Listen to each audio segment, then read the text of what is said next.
So in the 1990s, there were two beta emitters that were approved for palliative effects. These beta-emitting, bone-seeking radiopharmaceuticals were strontium and samarium-153 EDTMP.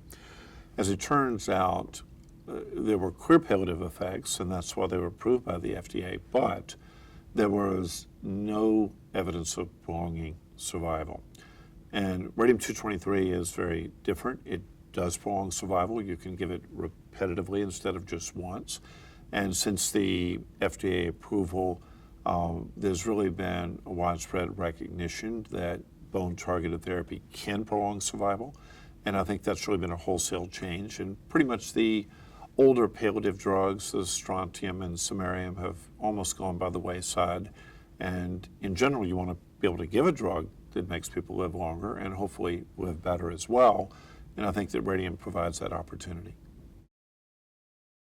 One of the distinctions between the older isotopes, which would include samarium-153 and strontium-89, is the fact that they were beta particles and that radium-223 is an alpha particle.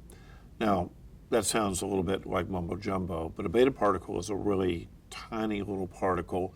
It's basically an electron, whereas an alpha particle is two protons and two neutrons. If you compare their size, they're very, very, very different, about 7,000-fold difference. And the amount of energy in an alpha is also much, much higher than in a typical beta.